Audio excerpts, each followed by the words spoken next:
wartawan Tribun Padang ada Rima Kurniati yang akan memberikan laporannya. Halo, selamat sore Rima. Selamat sore, Dea. Rima, bisa dijelaskan pada perpanjangan PPKM level 4 ini, apakah ada aturan yang berbeda dibandingkan PPKM sebelumnya di Kota Padang sendiri?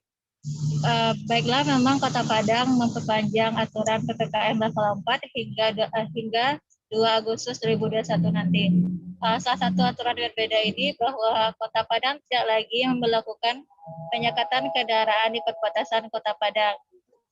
Namun penyekatan ini lebih diprioritaskan kepada warga yang akan masuk ke kelurahan masing-masing.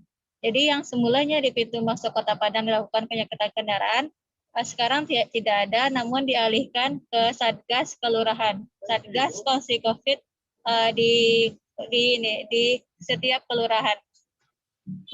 Oke, Rima, bagaimana suasana penyekatan kendaraan di pintu masuk Padang pada hari ini sendiri? Dan memang penyekatan kendaraan ini ditiadakan mulai hari ini, namun dan di lapangan saya pantau memang kendaraan yang lewat sudah tidak ada pembatasan lagi, namun posko penyekatan masih standby di lokasi tersebut dan petugas masih menunggu arahan apakah posko ini akan dibuka atau tetap ada dan menunggu kebijakan langsung dari atasannya. Begitu, Firda.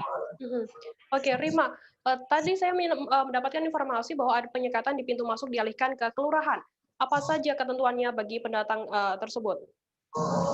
Memang setiap warga Padang, warga di luar Sumbar, maksud saya, yang masuk ke kelurahan harus memenuhi aturan yang sesuai dengan edaran wali kota ini. Pertama, warga tersebut harus menunjukkan bukti tes swab atau PCR H-2 atau antigen H-1, kemudian menunjukkan bukti vaksinasi maksimal vaksin pertama.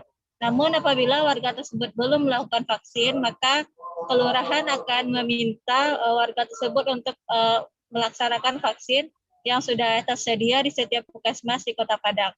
Begitu, rekan Firda. Oke, Prima, terkait aturan objek wisata dan mal di kegiatan atau ekonomi lainnya, seperti apa informasinya pada perpanjangan PPKM kali ini? Sama seperti PPKM sebelumnya, pada PPKM sekarang objek wisata tetap ditutup dan selain ditutup, petugas juga standby di lokasi tersebut untuk memantau apakah masih ada warga yang mengunjungi objek wisata tersebut. Seperti Pantai Padang, Pantai Air Manis, dan Gunung Padang. Sementara untuk mal, pusat perbelanjaan itu dibolehkan buka sampai jam 9 malam, namun kapasitasnya dibatasi hanya menjadi 50%. Sementara untuk restoran dibolehkan buka sampai jam 8 dan boleh makan di tempat, namun dibatasi hanya selama 30 menit. Dan untuk pesan antar itu dibolehkan selama 24 jam. Oke, untuk perpanjangan penerapan PPKM level 4 kali ini, apa yang dicapai oleh pemerintah setempat? Terima. Dengan perpanjangan PPKM level 4 ini, Kota Padang berharap bisa turun level menjadi level 3 dan adanya penurunan kasus COVID yang saat ini dalam sehari itu kisaran penambahannya kisaran 400 orang setiap hari. Dengan adanya pembatasan ini, diharapkan Kota Padang, kasus COVID Kota Padang bisa menurun. Oke, baik.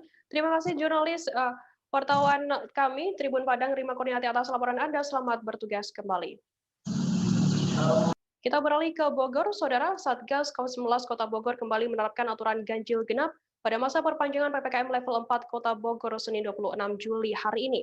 Artinya kendaraan yang memiliki nomor belakang sama dengan tanggal yang berlaku yang boleh melintas. Selain itu, kendaraan darurat yang masuk dalam kategori dikecualikan pun juga boleh melintas. Antrean kendaraan di sejumlah lokasi checkpoint pemeriksaan ganjil genap di Kota Bogor mengular panjang hari ini. Sejak pukul 9 tadi pagi, antrean terjadi di Simpang Tolbor, Simpang Air Mancur, dan Simpang Terminal Baranang Siang. Jumlah kendaraan yang tak sesuai terpaksa diputar balikan, seperti yang terjadi di titik checkpoint Simpang Air Mancur.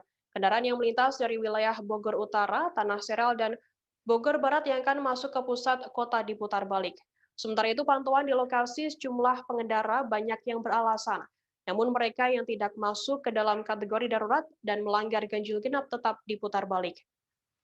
Nah, untuk mengetahui informasi lebih terkininya, sudah bergabung bersama saya, wartawan Tribun News Bogor, ada Lingga Ardian akan berikan laporannya. Halo, selamat sore Lingga. Ya, sore Firda.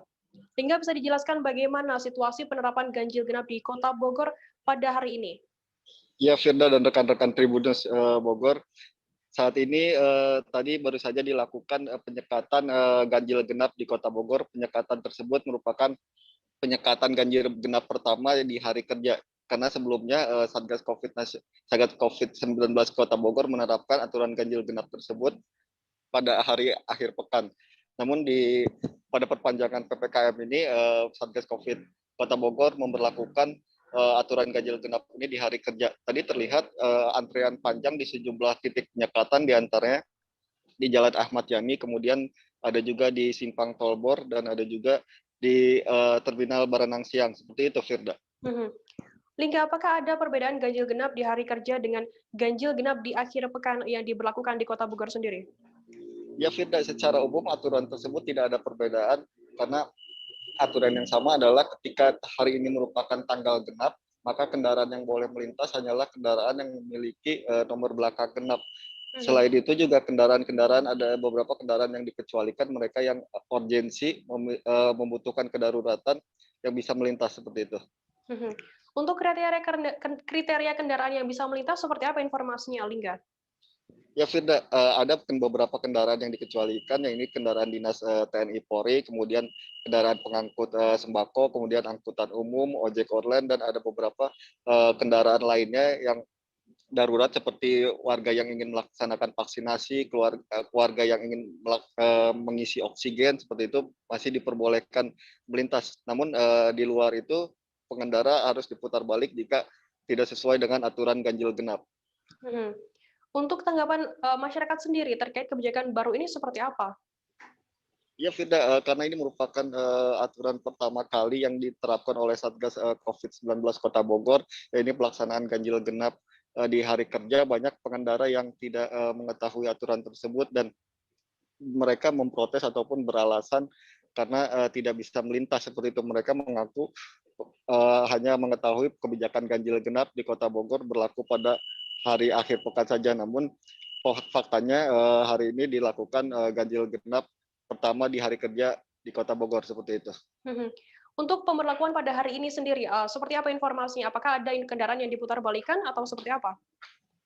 Ya, Firda, dari catatan kami ada sekitar ribuan kendaraan yang diputar balikan, yaitu di Simpang Tolbor, kemudian di Simpang Jalan Air Mancur, kemudian ada di Terminal Baranang Siang. Sejumlah kendaraan yang memiliki plat nomor ganjil diputar balikan untuk kembali ke rumahnya masing-masing, seperti itu. Oke. Tribuners, tadi jurnalis kami juga sempat melakukan wawancara dengan Wakapolresta AKBP Ferdi dan juga Kapolresta Bogor, Kombes Pol Susatyo, dan berikut liputannya untuk Anda. Jam kerja ini, Pak, seperti apa? Ya, sama-sama sudah kita lihat, memang masyarakat masih banyak yang belum tahu kalau kegiatan ganjil genap di Kota Bogor ini berpanjang. Jadi sekarang ini sudah mulai kita terapkan sambil kita sosialisasikan. Artinya ketika masyarakat memang ada kepentingan yang mendesak, kita masih memberi ruang mereka untuk jalan. Tapi kita ingatkan bahwa ganjil genap diperpanjang setidaknya untuk 1 minggu ke depan, seperti itu. Untuk pagi ini sendiri ada berapa titik yang dilaksanakan? Titiknya ada 8 titik yang menyebar di titik-titik di Kota Bogor. Soalnya tadi di sejumlah titik juga dilibatkan Polwan dan Srikandi Dishub, yang itu juga dilibatkan buat menjaga juga, Pak. Oh iya. Di beberapa titik itu ada Polwan yang terlibat, termasuk juga Srikandi dari Poltesu. Ya.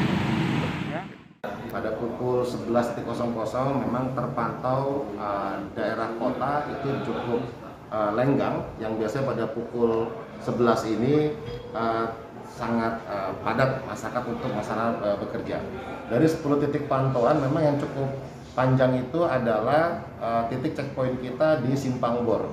Itu adalah untuk menyeleksi kendaraan dari arah utara atau Sukaraja dan Kabupaten Bogor, kemudian di Air Mancur. Air Mancur juga terlihat panjang karena memang ruas jalannya kecil namun masih berjalan dengan lancar. Adapun pantauan di Simpang Irama Nusantara atau Jembatan Merah ini juga terlihat cukup efektif menekan kendaraan yang menuju ke arah SSA, sehingga memang terlihat SSA cukup lenggang. Selain itu memang juga di pasar Bogor sudah ada tim kami di sana juga untuk menyeleksi para pengunjung yang akan masuk ke pasar, sehingga kita berharap di hari pertama ini masyarakat juga semakin mengerti, tersosialisasi dengan baik, termasuk dari masyarakat di luar Kota Bogor. Untuk pengetatan sendiri di perpanjangan ini sasarannya lebih diperketat atau apa sih Pak? Ya tentunya kita mengurangi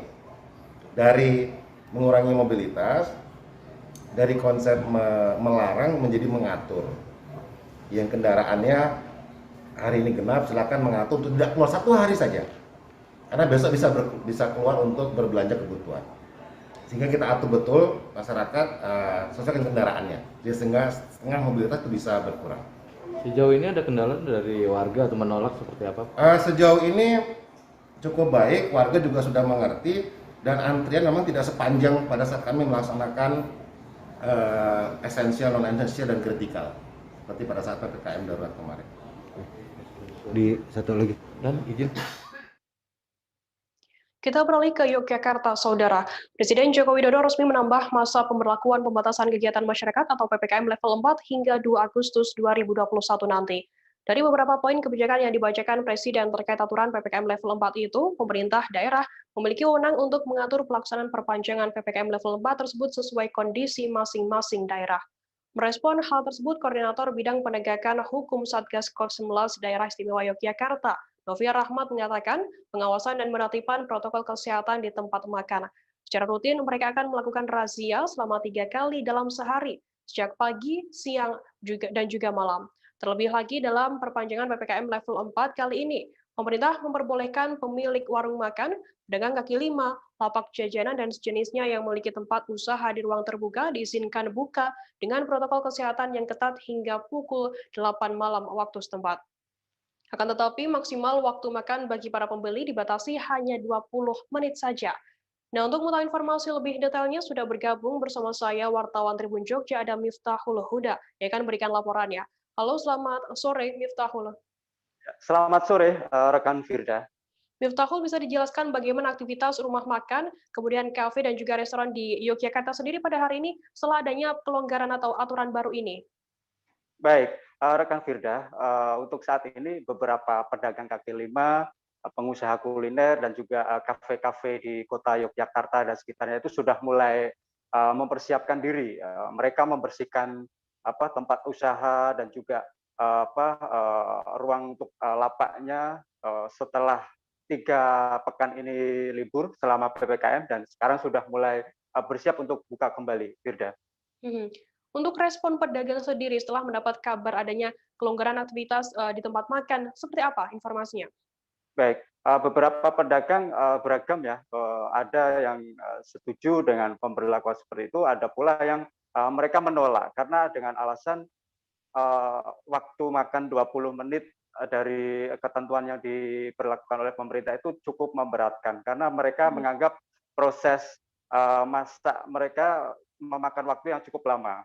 Sementara jika dari kalangan pedagang kaki lima, khususnya angkringan di Jogja, itu tidak menjadi kendala karena mereka rata-rata menyiapkan makanan saji, begitu. Untuk penerapan prokesnya sendiri di tempat makan di Yogyakarta seperti apa informasinya? Baik, data kami sudah 94% untuk penerapan protokol kesehatan di tempat makan maksud saya, seperti itu ya. Untuk jumlah pelanggar prokes di tempat makan umum, juga hiburan dan juga selama PPKM ini, seperti apa informasinya di Yogyakarta sendiri? Baik, dari data Satpol PP DIY, saat ini sudah ada sekitar 947 pelanggar yang ditertibkan oleh tim penegak hukum Satgas COVID-19 di DIY. Sementara untuk tempat usaha yang dibubarkan, baik itu usaha hiburan, tempat makan dan sebagainya, itu ada sekitar 802 tempat usaha yang ditutup, sementara pihak Satpol PP juga sudah melakukan penyegelan terhadap tempat usaha atau pengelola usaha yang melanggar aturan selama PPKM itu ada sebanyak 45 tempat usaha yang telah disegel. Begitu, Firda. Untuk sanksinya sendiri seperti apa yang diterapkan oleh pemerintah setempat untuk pelanggar-pelanggar prokes ini?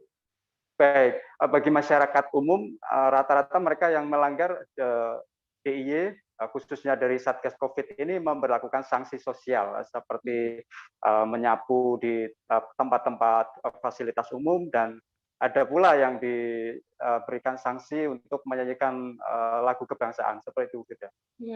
Oke, Tribuners, tadi jurnalis kami juga sempat melakukan wawancara dengan Andri, perwakilan pengelola kafe Joglo Lawas, alun-alun Yogyakarta. Dan berikut liputannya untuk Anda.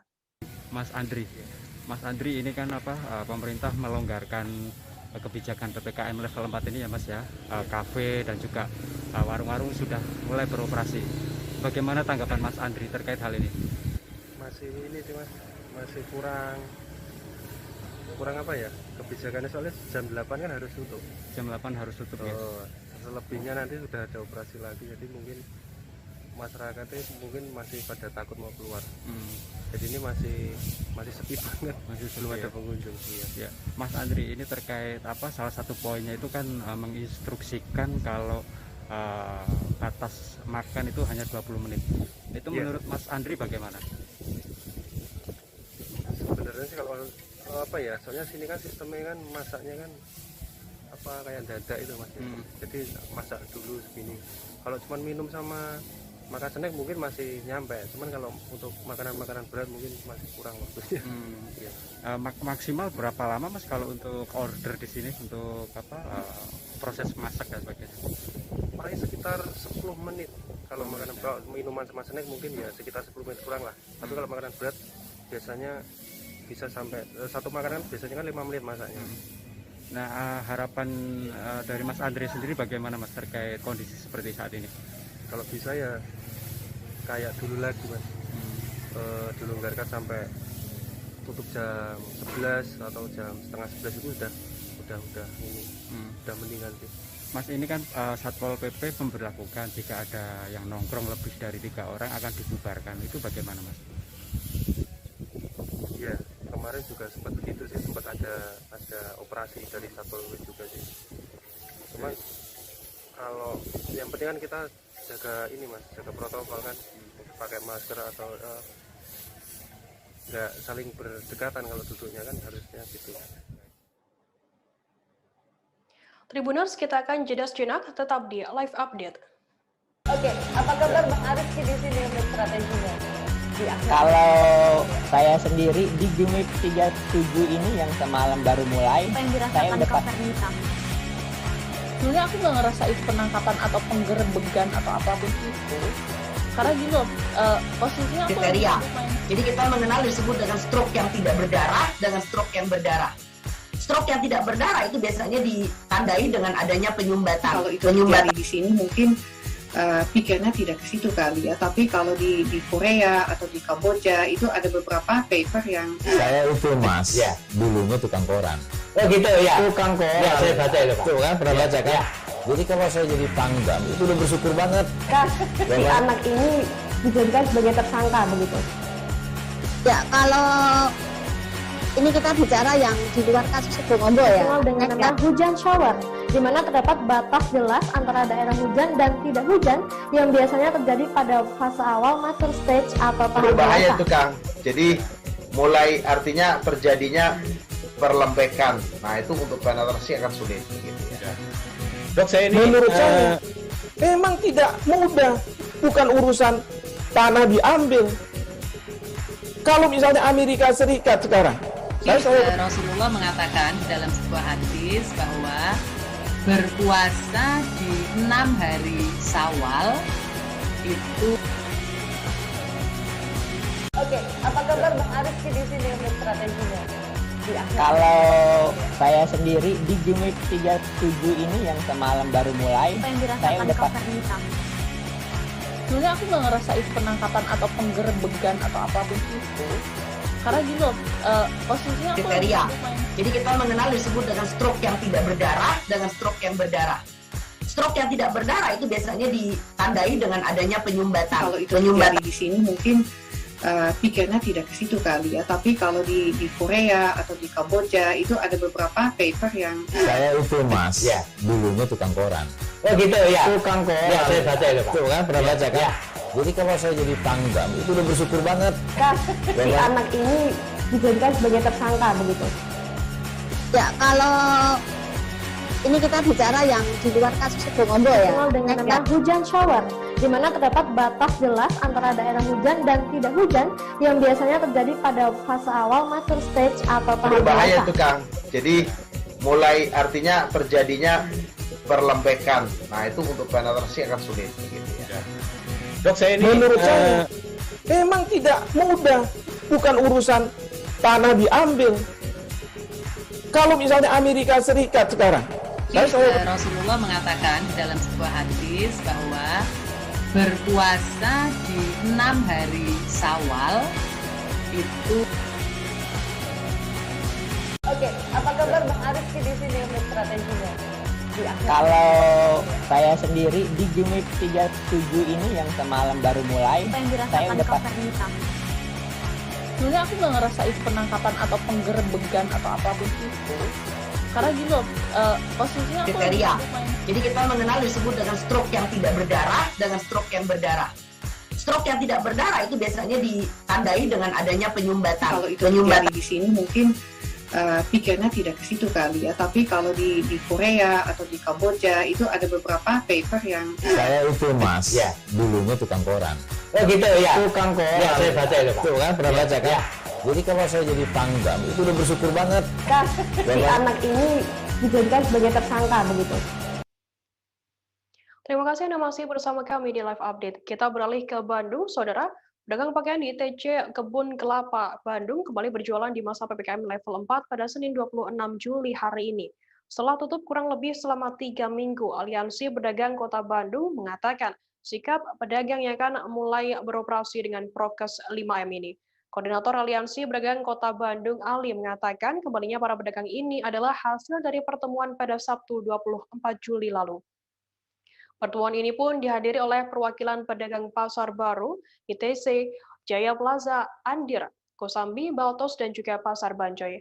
Ali mengatakan jika tempat tersebut masuk dalam kategori pasar rakyat yang masuk dalam kategori pasar tradisional. Suasana ITC Kebun Kelapa memang tidak 100% toko kembali buka. Di lantai 2 dan lantai 3, toko masih banyak yang tutup dan suasana masih tampak gelap. Beberapa kebutuhan fashion pria, wanita, dan anak-anak pun masih bisa ditemukan di lantai pertama. Nah, untuk mengetahui informasi lebih detailnya, sudah bergabung bersama saya wartawan Tribun Jabar, ada Putri Puspita yang akan berikan laporannya. Halo, selamat sore Putri. Ya, selamat sore Firda. Putri, bisa dijelaskan suasana pada hari pertama para pedagang yang menggelar lapak ini seperti apa? Ya, jadi di hari pertama ini pedagang masih belum 100% buka sepenuhnya, masih sekitar 50% saja yang buka untuk hari ini. Untuk apa alasan ITC Kebun Kelapa membuka lapaknya pada saat PPKM level 4 ini berlangsung?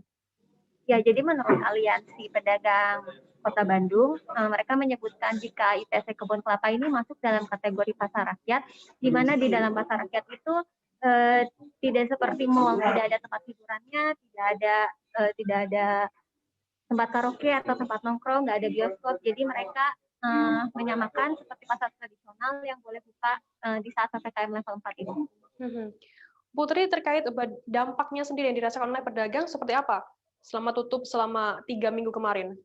Ya, jadi selama 3 minggu ini setelah tutup, pedagang mengalami penurunan penjualan sebanyak 80% untuk pedagang pakaian, tetapi ada juga yang pedagang kebaya, mereka mengalami bahkan hingga sampai 0% saja penjualan, tidak ada penjualan sama sekali karena memang pengunjung masih sangat sepi. Selain itu juga kalau yang kebaya tidak ada aktivitas seperti anak-anak masuk sekolah, terus nggak ada wisuda juga, jadi mereka 0 penjualan.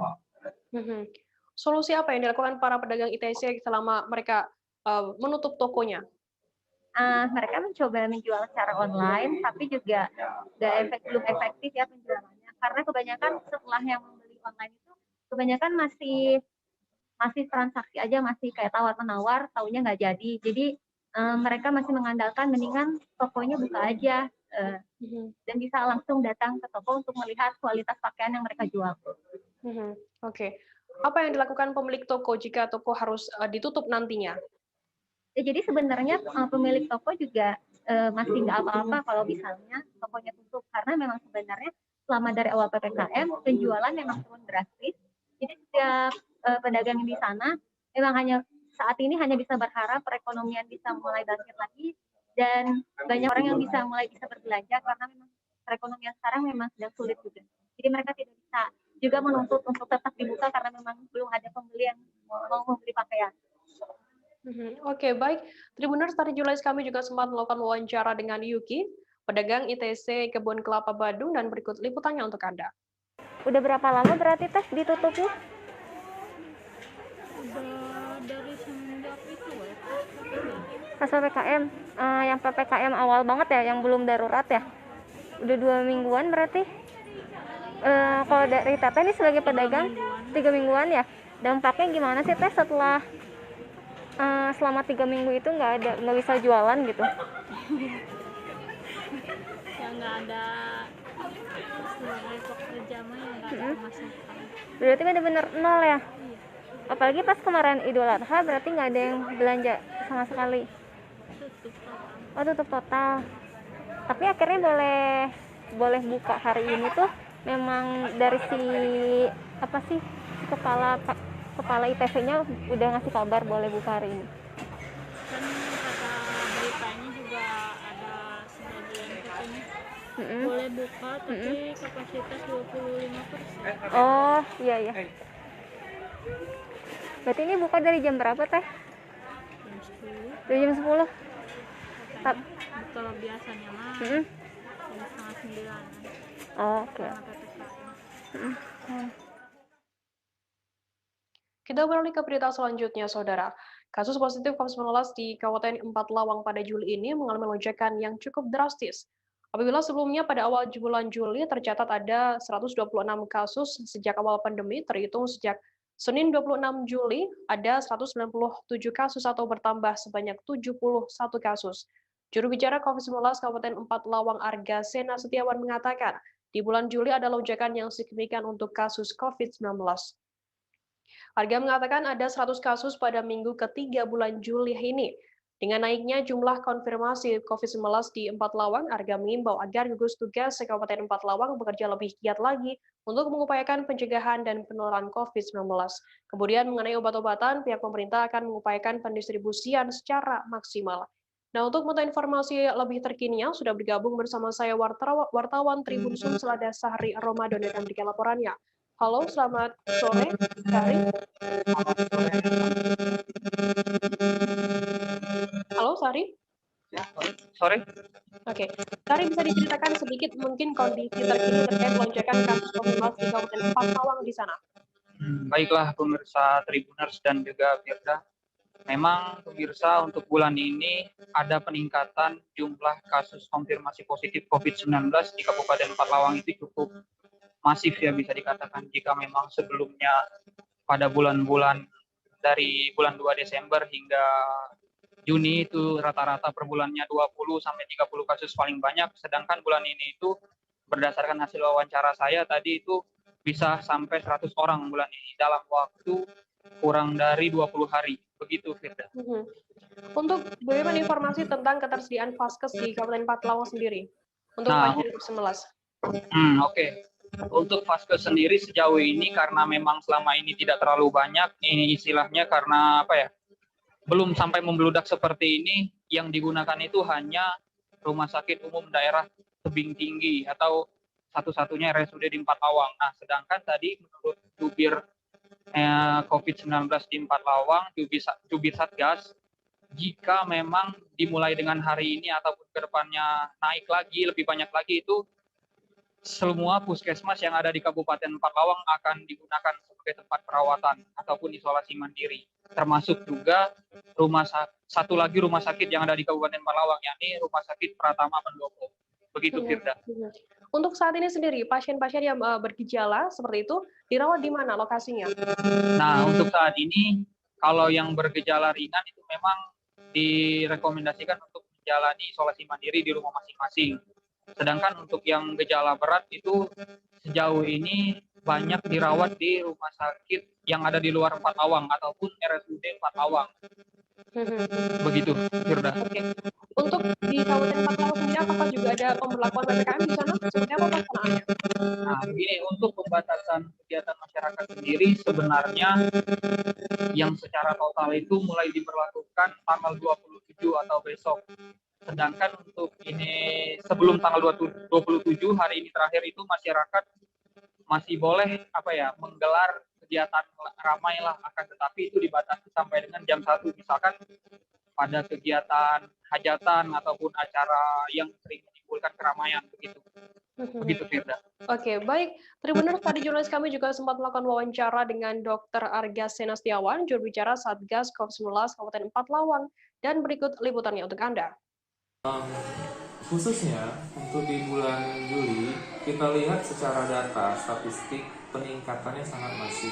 Dari yang dulunya mungkin 1 bulan hanya nambah sekitar 20 sampai 30. Saat ini khususnya untuk bulan Juli saja penambahan kita ini sudah lebih dari 100. Karena rekor di minggu lalu di 1 hari kita menerima rekapan hasil PCR dalam 1 harinya 63 pasien yang positif. Terus dok, kebanyakan untuk ini pasien positif COVID di Empatawang ini dirawatnya di mana aja dok? Untuk pasien-pasien positif dia tersebar. Yang pertama, mayoritas pasien ini masih memiliki gejala ringan. Jadi pasien-pasien ini diarahkan untuk isolasi mandiri. Tapi tetap mendapat pengobatan dan pantauan dari tugas di puskesmas. Itu yang pertama. Yang kedua, untuk gejala sedang ataupun berat, mereka dirawat. Sebagian dirawat di rumah sakit umum daerah milik Kabupaten Empatawang, BPD. Sebagian lagi itu tersebar di rumah sakit luar daerah. Kalau untuk di puskesmas memang belum bisa ya? Untuk di puskesmas saat ini memang belum bisa. Kita hanya melayani perawatan rawat jalan. Namun kedepannya sudah kita siapkan tempat perawatan, sedang disiapkan persiapannya untuk bisa merawat pasien COVID. Hal ini dilakukan untuk menindaklanjuti angka bor rumah sakit yang saat ini makin meningkat dan makin penuh. Jadi untuk mengantisipasi kehabisan tempat tidur, maka kita siapkan di 10 puskesmas ditambah di 1 di rumah sakit Pratama Pendopo. Rencana kita adalah tetap sama, kita fokus di upaya pencegahan. Maka dari itu gugus tugas dari kabupaten ini sangat menekankan kepada gugus tugas yang berada di bawah, terutama tim PPKM Mikro, untuk agar rapat bekerja secara aktif dan Dinas Kesehatan Daerah atau Dinkesda Sulut memindahkan tempat screening swab PCR dan antigen yang sebelumnya di kantor dinas tersebut. Mulai pada Senin 26 Juli hari ini, pelayanan screening itu berlangsung di Gedung X Kantor Pelayanan Pajak atau KPP Pratama Manado di Jalan 17 Agustus, Kota Manado. Tempat screening swab PCR dan antigen ini dipindahkan dengan tujuan agar lebih efektif. Kepala Seksi Surveillance dan Imunisasi Dinkesda Sulut, Mary Pasorong mengatakan, layanan itu dipindahkan ke tempat yang lebih representatif. Mereka yang dilayani di tempat ini ialah orang yang kontak erat, risiko tinggi, dengan orang positif COVID-19 memiliki gejala atau yang dihubungi tim tracer Dinkesda Sulut. Nah, untuk mengetahui informasi lebih detailnya sudah bergabung bersama saya, wartawan Tribun Manado, ada Fernando Lumowa yang akan memberikan laporannya. Halo, selamat sore Fernando. Selamat sore Mbak Firda. Oke, Fernando bisa jelaskan apa sebenarnya alasan utama tempat screening ini dipindahkan ke lokasi yang lebih representatif? Baik, terima kasih Tribuners. Mulai hari ini Dinas Kesehatan Provinsi Sulawesi Utara yang di dalamnya termasuk Satgas COVID-19 Sulawesi Utara itu memutuskan memindahkan pusat layanan screening swab PCR dan antigen yang sebelumnya di kantor Dinas Kesehatan Provinsi Sulawesi Utara dipindahkan ke Gedung X Kantor Pelayanan Pajak yang masih berada di jalan yang sama, yaitu Jalan 17 Agustus.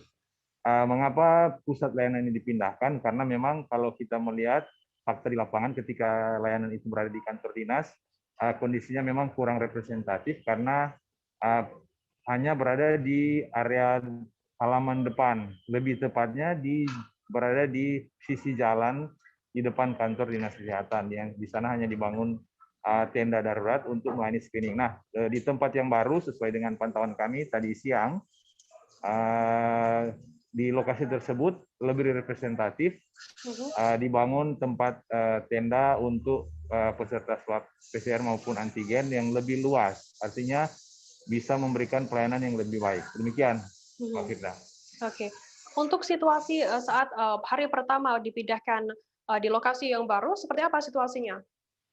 Baik, kami bisa laporkan bahwa suasana di sana itu memang seperti biasa, tempat screening swab PCR maupun antigen di Dinas Kesehatan Daerah Provinsi Sulawesi Utara itu selalu ramai karena setiap hari itu Dinas Kesehatan Provinsi Sulawesi Utara melakukan pengambilan sampel swab PCR maupun antigen itu kurang lebih 400 sampai 500 orang setiap hari. Jadi memang selalu ramai.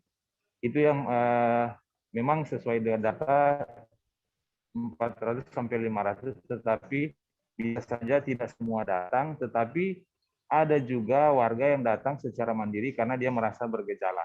Demikian. Oke. Untuk orang-orang kriteria siapa saja yang diambil sampelnya di pusat layanan screening ini? Baik, sesuai informasi yang kami peroleh dari Satgas COVID-19 Provinsi Sulawesi Utara bahwa mereka bisa dilayani di pusat screening swab PCR antigen di Provinsi Sulawesi Utara ini, yaitu yang pertama adalah mereka yang memiliki kontak erat risiko tinggi dengan orang yang sudah sebelumnya terkonfirmasi positif atau yang kita sebut CAR. Kemudian yang kedua itu siapa saja yang merasa bergejala, merasa dirinya punya gejala terpapar virus COVID-19 bisa juga datang memeriksakan diri, mengambil sampel di situ. Kemudian kategori yang ketiga yang bisa dilayani adalah mereka yang ditelepon atau dihubungi oleh tim tracer atau tim penelusuran dari Satgas COVID-19 Provinsi Sulawesi Utara. Demikian. Untuk warga yang ingin secara mandiri ingin mendaftarkan, ingin mengecek apakah dia terkena COVID atau tidak di sana, seperti apa informasinya untuk syaratnya? Pada awalnya sebenarnya memang untuk pusat layanan ini sebenarnya melayani screening untuk umum, tetapi karena melihat data atau proses penelusuran kontak erat risiko tinggi itu yang cukup besar, di mana ketika satu orang, apalagi di masa PPKM ini ada syarat terbaru, ketika ada satu orang terkonfirmasi positif, itu jumlah yang harus di tracing atau ditelusuri itu lebih banyak dari sebelum masa PPKM ini. Jadi memang untuk warga yang akan mau datang mengambil sampel swab antigen atau PCR secara mandiri akan disarankan untuk ke tempat pengambilan sampel pemeriksaan swab tes PCR dan antigen mandiri. Hanya mereka yang masuk tiga kriteria tadi itu yang bisa dilayani di pusat screening swab PCR dan antigen ini. Demikian, Mbak. Dalam artian mencegah penularan lebih luas lagi seperti itu ya. Oke, baik. Terima kasih wartawan Tribun Manado Fernando Lubowo atas laporan Anda. Selamat bertugas kembali. Baik, terima kasih. Tribuners, kita akan jeda sejenak. Kami akan masih menyajikan informasi menarik untuk Anda. Setelah ini tetap di Live Update. Oke, apa kabar Bang Aris di sini untuk strateginya? Kalau saya sendiri di Jumip 37 ini yang semalam baru mulai, saya udah pasti. Sebenarnya aku nggak ngerasa itu penangkapan atau penggerebegan atau apapun itu. Karena gini loh, posisinya aku kriteria. Jadi kita mengenal disebut dengan stroke yang tidak berdarah dengan stroke yang berdarah. Stroke yang tidak berdarah itu biasanya ditandai dengan adanya penyumbatan. Kalau itu terjadi di sini mungkin pikirnya tidak ke situ kali ya, tapi kalau di Korea atau di Kamboja itu ada beberapa paper yang saya itu Mas, ya, dulunya tukang koran. Oh gitu ya. Tukang koran. Ya, saya baca itu Pak. Tuh kan pernah baca kan? Jadi kalau saya jadi pangdam itu udah bersyukur banget. Si anak ini dijadikan sebagai tersangka begitu. Ya, kalau ini kita bicara yang di luar kasus Sebongombol ya. Dengan nama hujan shower, di mana terdapat batas jelas antara daerah hujan dan tidak hujan yang biasanya terjadi pada fase awal mature stage atau tahap berbahaya itu Kang. Jadi mulai artinya terjadinya perlempekan. Nah itu untuk penetrasi akan sulit. Gitu ya. Dok, saya ini menurut saya memang tidak mudah. Bukan urusan tanah diambil. Kalau misalnya Amerika Serikat sekarang, Rasulullah mengatakan dalam sebuah hadis bahwa berpuasa di 6 hari Syawal itu. Oke, apa kabar Bang Arifki di sini untuk strateginya? Kalau saya sendiri di Jumip 37 ini yang semalam baru mulai, Apa yang saya dirasakan udah Kopernita? Sebenarnya aku nggak ngerasa itu penangkapan atau penggerebegan atau apapun itu. Karena gini loh, posisinya aku Kriteria. Jadi kita mengenal disebut dengan stroke yang tidak berdarah dengan stroke yang berdarah. Stroke yang tidak berdarah itu biasanya ditandai dengan adanya penyumbatan. Kalau itu terjadi di sini mungkin pikirnya tidak ke situ kali ya. Tapi kalau di Korea atau di Kamboja itu ada beberapa paper yang Saya itu Mas, dulunya tukang koran. Oh gitu ya. Tukang koran. Ya, saya baca itu Pak. Tuh kan, pernah baca kan? Jadi kalau saya jadi pangdam itu udah bersyukur banget. Si anak ini dijadikan sebagai tersangka begitu. Ya, kalau ini kita bicara yang di luar kasus. Terima kasih Anda masih bersama kami di Live Update. Kita beralih ke Papua, Saudara. Ratusan warga terpantau antre di Balai Laboratorium Kesehatan atau Labkesda Provinsi Papua demi melakukan pemeriksaan PCR sehubungan dengan meningkatnya angka penurunan COVID-19 di Kota Jayapura Senin 26 Juli hari ini. Di antara ratusan warga yang ingin melakukan tes PCR, hanya ada 6 petugas medis yang terlihat kewalahan melayani masyarakat di dalam tenda. Hal itu tentunya membuat antrean warga semakin panjang di halaman kantor tersebut. Mirisnya, meski semua mengenakan masker, warga tampak menghiraukan protokol kesehatan lainnya yakni berjaga jarak di saat mengantre. Nah, untuk mengetahui informasi lebih detailnya, sudah bergabung bersama saya wartawan Tribun Papua, ada Aldi Bimantara yang akan memberikan laporannya. Halo, selamat sore Aldi. Selamat sore Firda dan juga Tribuners. Dapat saya laporkan hari ini Senin 26 Juli 2021, ratusan warga Kota Jayapura terpantau antri di Balai Laboratorium Kesehatan atau Labkesda Provinsi Papua demi melakukan pemeriksaan PCR dari pukul 6.00 hingga 14.00 waktu Indonesia Timur. Firda dan juga Tribuners, berdasarkan pemantauan kami tadi siang di lapangan, hanya terdapat 6 petugas aktif yang melayani masyarakat yang akan melakukan tes PCR di halaman Labkesda Provinsi Papua yang terletak di Jalan Kesehatan nomor 1 Dok 2 Jayapura, Papua. Firda. Oke, Aldi, apa yang membuat antusiasme masyarakat tinggi hingga sampai rela mengantri untuk bisa melakukan tes PCR di sana? Baik Firda dan juga Tribuners, memang berdasarkan wawancara kami tadi dengan salah satu peserta atau masyarakat yang hendak melakukan pemeriksaan PCR di Labkesda Papua ini, dirinya mengakui datang untuk mengecek kondisi kesehatannya usai berkontak erat dengan penyintas COVID-19. Nah, ini berarti memang tingkat kesadaran masyarakat mulai tinggi untuk memeriksakan kondisinya sejak dini. Namun Firda dan juga Tribuners, yang membuat masyarakat rela mengantri berjam-jam untuk melakukan tes PCR di Labkesda Papua ini dikarenakan sebagian besar dari mereka ditolak di rumah sakit ataupun klinik kesehatan lainnya yang tersebar di Kota Jayapura. Padahal Firda dan juga Tribuners, kebutuhan sebagian dari mereka ini sangat mendesak, yakni ingin keluar daerah begitu, di mana persyaratannya harus menyertakan surat keterangan hasil PCR yang menyatakan bebas COVID-19. Firda. Tadi saya mendapatkan informasi Aldi bahwa hanya ada 6 petugas medis yang bertugas di sana. Seperti apa informasinya? Baik Firda, memang nakes ataupun petugas Labkesda Papua yang dilibatkan dalam pemeriksaan PCR bagi warga ini terbatas ya, mengingat banyaknya nakes yang sedang menjalani isolasi mandiri pasca dinyatakan positif COVID-19. Selain itu Firda dan juga Tribuners, hari ini memang terjadi lonjakan masyarakat yang ingin melakukan tes PCR di Labkesda Papua dikarenakan sebagian besar rumah sakit atau klinik di Kota Jayapura ini sudah tidak mampu menerima masyarakat yang ingin memeriksakan diri begitu karena keterbatasan fasilitas rumah sakit sendiri di Papua. Firda. Untuk tahapannya, pemeriksaan di Labkesda Papua sendiri seperti apa informasinya, Aldi? Baik Firda dan juga Tribuners, sebelumnya Dinas Kesehatan memang mengedarkan surat pemberitahuan tanggal 14 Juli 2021 sebelumnya terkhusus untuk warga Kota Jayapura yang diduga suspek COVID-19 untuk melakukan kontak erat dengan penderita COVID-19 dan yang sedang screening COVID-19 untuk dapat melakukan pemeriksaan polymerase chain reaction atau PCR di Labkesda Papua. Namun pemeriksaan PCR yang berlangsung hari ini di Labkesda Papua memang tidak hanya dihadiri oleh ketiga golongan tersebut, namun juga diikuti oleh masyarakat yang ingin berangkat keluar daerah seperti itu, Firda. Sementara itu, Firda dan juga Tribuners, untuk tahapan pemeriksaan PCR di Labkesda Papua, masyarakat ataupun orang yang akan melakukan tes PCR ini akan dilakukan pemeriksaan identitas dan kesehatan awal, dilakukan tahap verifikasi data begitu dan validasi, kemudian dilanjutkan pemeriksaan PCR. Firda. Saat ini, Aldi, apakah masih ada antrean mengular di Labkesda Papua sendiri?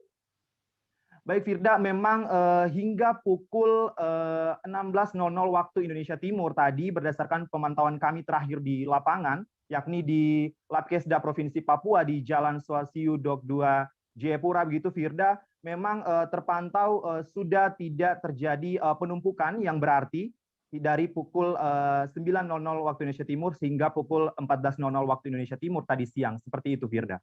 Mungkin apakah ada informasi dari pihak terkait, mungkin dari pihak Labkesda sendiri Papua, dari Labkesda Papua sendiri terkait mengantisipasi nantinya adanya biar tidak ada lagi lonjakan dari masyarakat yang mengantri seperti itu di sana. Baik Firda, memang informasi yang kami dapatkan sendiri nanti untuk kedepannya dalam beberapa hari ke depan memang nantinya akan dilakukan pembagian lokasi seperti itu, lokasi yang nantinya akan dialurkan maksud saya oleh pihak otoritas Labkesda Papua untuk membagi beberapa tempat atau beberapa titik-titik tertentu yang nantinya dapat digunakan sebagai lokasi tes PCR ini, Firda. Mungkin sudah ada informasi terkait titik-titik ini, Aldi? Firda, hingga saat ini memang kami masih belum mendapatkan informasi yang lebih jelas terkait informasi pastinya titik-titik atau lokasi yang nantinya akan menjadi tes pemeriksaan PCR bagi warga masyarakat Kota Jayapura dan sekitarnya ini, Firda. Oke, baik, terima kasih wartawan Tribun Papua Aldi Bimantara atas laporan Anda. Selamat bertugas kembali. Siap, terima kasih Firda ya. Kita beralih ke berita selanjutnya, Saudara. Titik akses layanan pengisian oksigen gratis di Provinsi Jawa Timur terus ditambah.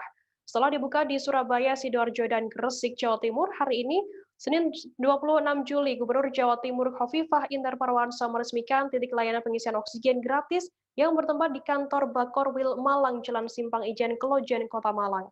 Harapannya di titik layanan pengisian oksigen gratis di Bakorwil Malang ini bisa dimanfaatkan bagi masyarakat di kawasan Malang Raya, yakni di Kabupaten Malang, Kota Malang, dan juga Kota Batu. Dengan begitu, masyarakat yang sedang terinfeksi COVID-19 dan butuh oksigen tak perlu lagi kebingungan dalam mengakses layanan oksigen gratis. Saat peresmian dilakukan, Gubernur Khofifah Indar Parawansa mengatakan saat ini isoman sudah tidak lagi dianjurkan, sehingga titik pengisian oksigen ini selain untuk pasien yang terpaksa isoman juga bisa dimanfaatkan untuk pengisian oksigen bagi pusat-pusat karantina dan isolasi terpusat. Nah, untuk mengetahui informasi lebih detailnya, sudah bergabung bersama saya, wartawan Surya ada Fatimatus Zahro yang akan berikan laporannya. Halo, selamat sore, Zahro. Ya, selamat sore. Zahro, bisa dijelaskan tadi peresmian, seperti apa pelaksanaan peresmian oksigen gratis di sana? Ya, pemerintah Provinsi Jawa Timur hari ini meresmikan kembali titik keempat untuk layanan pengisian oksigen gratis. Untuk hari ini dibuka di layanan oksigen gratis tersebut di kantor Bakorwil Malang. Titik ini akan melayani 3 kabupaten, yaitu Kota Malang, Kabupaten Malang, dan Kota Batu. Diharapkan warga 3 kabupaten kota tersebut yang melakukan isoman ataupun yang berada di ambulan bisa mengisikan oksigennya secara gratis di titik tersebut. Dalam pembukaannya hari ini, ternyata antusiasme warga di Malang Raya terbilang cukup besar. Ada sekitar 25 hingga sore tadi terpantau 40 warga Malang Raya yang mengisikan tabung oksigennya berukuran 1 meter kubik ke halaman kantor Bakorwil Malang dan mendapatkan layanan oksigen gratis. Pasalnya kebutuhan oksigen di Malang Raya dan juga Jawa Timur masih menjadi kebutuhan yang cukup langka begitu di Jawa Timur karena banyak masyarakat masih nekat isoman meskipun sedang terpapar COVID-19. Padahal per hari ini Gubernur Jawa Timur Khofifah Indar Parawansa mengimbau bahwa isoman sudah tidak dianjurkan lagi di Jawa Timur karena banyaknya kasus warga isoman COVID yang kondisinya memburuk, bahkan di beberapa daerah di luar Jawa Timur ada yang sampai meninggal dunia. Gubernur Khofifah tidak ingin hal tersebut terjadi di Jawa Timur sehingga isoman sudah tidak dianjurkan lagi bagi warga yang terpapar COVID di Jawa Timur. Seperti itu. Zahro, terkait tadi Anda mengatakan Gubernur Jawa Timur Khofifah melarang pasien isoman dan menganjurkan untuk diletakkan di pusat di tempat karantina seperti itu. Bagaimana informasi lebih detailnya?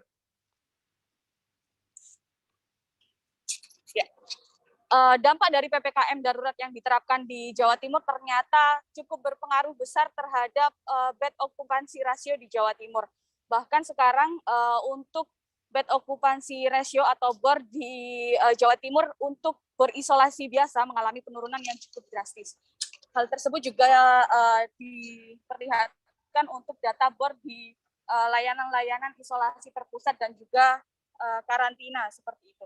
Berdasarkan data dari Gubernur Hovifah Indar Parawansa disampaikan bahwa saat ini untuk BOR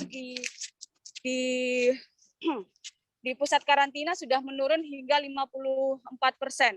Kemudian juga BOR di rumah sakit darurat juga sudah menurun di angka 65%, sehingga hal ini dimungkinkan masyarakat yang mengalami terpapar COVID dengan gejala yang ringan bisa melakukan isolasi di pusat-pusat karantina maupun pusat-pusat isolasi dan juga rumah sakit darurat yang ada di kabupaten kota di Jawa Timur yang difasilitasi oleh Pemda maupun yang difasilitasi oleh pemerintah Jawa Timur. Seperti di Surabaya ini ada layanan karantina atau isolasi dan juga rumah sakit darurat ada sekitar 10 titik, termasuk 2 rumah sakit darurat di Surabaya yang dikelola Pemkot dan juga Pemprov Jawa Timur. Seperti itu, Deva. Zahro, terkait pengisian oksigen, titik pengisian oksigen gratis di Jawa Timur sendiri, seperti apa syaratnya masyarakat bisa mendapatkan oksigen gratis ini? Untuk layanan oksigen gratis, masyarakat cukup dipermudah untuk mendapatkan oksigen ini. Bahwa pemerintah Provinsi Jawa Timur menyediakan laman online website COVID-19 Go.id, di mana tinggal mengeklik halaman tersebut, masyarakat bisa disodorkan informasi seperti mengisi NIK, kemudian juga mengisi data diri, termasuk juga mengupload hasil PCR test ataupun antigen. Jadi antigen reaktif pun juga sudah bisa dijadikan alat untuk mengajukan layanan oksigen gratis ini, seperti itu.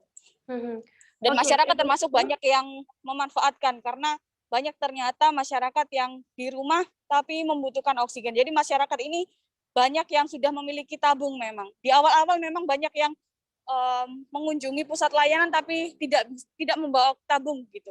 Akhirnya pemerintah memberikan sosialisasi lagi bahwa layanan ini hanya diberikan untuk pengisian oksigennya saja tanpa ada layanan tabungnya seperti itu. Oke. Tribuners, tadi jurnalis kami juga sempat melakukan wawancara dengan Hovifah Indar Parawansa, Gubernur Jawa Timur, dan berikut liputannya untuk Anda. Terima kasih. Jadi pada dasarnya seperti yang saya sampaikan, stok oksigen kita sesungguhnya insya Allah cukup. Hanya kecepatan dari pemenuhan kebutuhan itu yang harus sama-sama proaktif. Nah, kita sebetulnya juga bisa menyiapkan tempat seperti ini. Jadi isi ulang oksigen secara gratis. Untuk yang kemarin isoman berarti sekarang yang isoter. Asal kita dibantu mencarikan operatornya. Jadi pembukaan ini bukan karena oksigennya, karena operatornya yang kita harus koordinasi dengan keagenan oksigen di Malang. Nah, nanti kalau misalnya teman-teman punya jejaring, oh Bu, di sini butuh, yang penting ada operatornya, insya Allah kita pada kondisi yang cukup untuk bisa memberikan supply. Karena ada CSR BUMN yang kita sebetulnya ingin dedikasikan lebih banyak untuk isi ulang oksigen. Nah, hari ini tuh masih kita punya stok masih cukup besar untuk didistribusikan secara gratis kepada masyarakat. Nah, tolong disampaikan bahwa di tempat lain asal ada operatornya, dari segala sesuatunya nanti BPBD provinsi. Insya Allah kita bisa segera menyiapkan isi ulang oksigen. Kondisi per jam 16 kemarin untuk BOR, bed occupancy ratio di Jawa Timur sesungguhnya relatif sudah mengalami pelandaian. Jadi ICU kemarin 82%, isolasi 77%. Kemudian rumah sakit darurat 54% dan rumah karantina 52%. Ini ada. Pemuat peti jenazah sempat kebanjiran orderan ketika angka kematian pasien COVID-19 melonjak tinggi pada pertengahan Juni 2021. Seperti yang dialami oleh Meta, pembuat peti mati jenazah di Jalan Tipar RT 2 RW 7 Kelurahan Pekayon, Kecamatan Pasar Rebo, Jakarta Timur. Ia mengalami peningkatan sebesar 100%, bahkan sempat terjadi antrean pengiriman peti ke sejumlah rumah sakit. Meta menjelaskan untuk peti mati jenazah COVID-19 ia menghargai sekira 3,5 juta rupiah. Sebab bahan baku pembuatan peti mati menggunakan kayu bukanlah triplek. Meski kebanjiran order peti, tapi Meta tidak mengambil keuntungan besar. Bahkan orang yang tidak mampu tetap dibantu diberikan peti mati olehnya. Nah, untuk mengetahui informasi lebih detailnya, sudah bergabung bersama saya wartawan wartakota.com ada Miftahul Munir yang akan memberikan laporannya. Halo, selamat sore, Munir. Selamat sore, Firda. Miftahul, bisa dijelaskan sejak kapan terjadinya terjadinya peti mati ini? Peningkatan permintaan peti mati ini terjadi sejak terjadinya lonjakan kasus COVID-19 di Jakarta, atau tepatnya pada pertengahan Juni 2021 lalu, di mana Meta sendiri sebagai pelaku bisnis peti mati ini kebanjiran order sampai 3 minggu lamanya. Seperti itu, Firda. Dalam sehari sejak pandemi, berapa jumlah peti mati yang bisa dibuat oleh Meta di sana? Meta mampu membuat peti mati dalam sehari itu selama terjadi lonjakan COVID-19 atau jenazah COVID-19 selama 3 minggu, sehari bisa 20 peti mati. Sebelum ada pandemi, Meta hanya mampu membuat 3 peti mati atau sampai 4 peti mati. Bahkan kata Meta, untuk sebelum pandemi itu sehari pun terkadang tidak ada orderan untuk pembuatan peti mati. Seperti itu, Firda. Miftahul, bisa dijelaskan apakah peti mati untuk pasien COVID-19 menggunakan standar protokol kesehatan atau seperti apa informasinya? Untuk peti mati jenazah COVID sendiri memang mengikuti prosedur dari Dinas Kesehatan, yaitu harus sesuai dengan protokol kesehatan, di mana peti mati itu dilapisi dengan plastik, kemudian ada kantung jenazahnya juga, sehingga warga yang mengangkut peti mati atau tenaga pemulasaran COVID-19 tidak terpapar COVID-19. Seperti itu, Firda. Oke. Tribuners, tadi jurnalis kami juga sempat melakukan wawancara dengan Meta, pemilik usaha peti mati, dan berikut liputannya untuk Anda. Sekarang udah mulai melandai. 3 minggu kemarin itu peningkatannya berapa banyak dari hari sebelumnya? Dari hari sebelumnya kira-kira ada hampir 100%. Iya. Itu pemesanan semua bisa di sini semua atau seperti apa? Pemesanannya langsung ke sini atau via telepon? Via telepon biasanya. Via telepon biasanya. Via telepon atau keluarga ada yang datang. Oh gitu. Nah jadinya ini untuk keluarga yang memesan peti jenazah untuk COVID itu polanya di sini seperti apa, Kak? Kan kita di keluarga datang. Siap. Keluarga datang pesan untuk peti COVID, kan kita tanya dulu kematiannya dari apa ya. COVID kita langsung kita bikin protokol kesehatan. Tetap dalamnya kita plastikin peti, kita kasih kantong jenazah di dalamnya untuk jenazahnya. Luarnya kita rating lagi petinya, dan anak buah saya semuanya, kru saya tetap pakai APD. Oh gitu. Artinya itu khusus berarti sekaligus mengantar ya, Kak ya? Sekaligus mengantar. Berarti artinya petinya sendiri disiapkan dari sini, sudah disiapkan protokol COVID atau seperti apa sih? Sudah disiapkan. Sudah siapkan. Semua sudah disiapkan. Nah, untuk harganya sendiri berapa, Wid? Untuk kalau harga sih saya untuk yang standar ya, standar saya harganya 3.500.000. 3.500.000. Ya. Itu untuk COVID. Untuk COVID. Yang standar. Ya. Nah, terus untuk yang apa namanya, yang dia memesan request atau seperti apa bisa juga di sini? Bisa. Misalnya kan ada keluarga yang nggak mau peti standar, dia naik tingkat, naik level, bisa. Tergantung pemesanan aja saya. Tapi kalau untuk keluarga lain yang memesan itu selalu bisa ya, untuk COVID gini bisa ya dia? Bisa, selama saya masih, maksudnya kita ada krunya, ada peti jenazahnya, kita bisa bantu. Gitu. Sekarang ini kan agak Tribuners, selesai jeda, apa yang kembali di informasi menarik lainnya, tetap di Live Update. Oke, apa kabar Bang Arif di sini untuk strateginya? Kalau saya sendiri di Jumip 37 ini yang semalam baru mulai, saya udah sebenarnya aku nggak ngerasa itu penangkapan atau penggerebegan atau apapun itu, karena gini loh, posisinya aku kriteria. Jadi kita mengenal disebut dengan stroke yang tidak berdarah dengan stroke yang berdarah.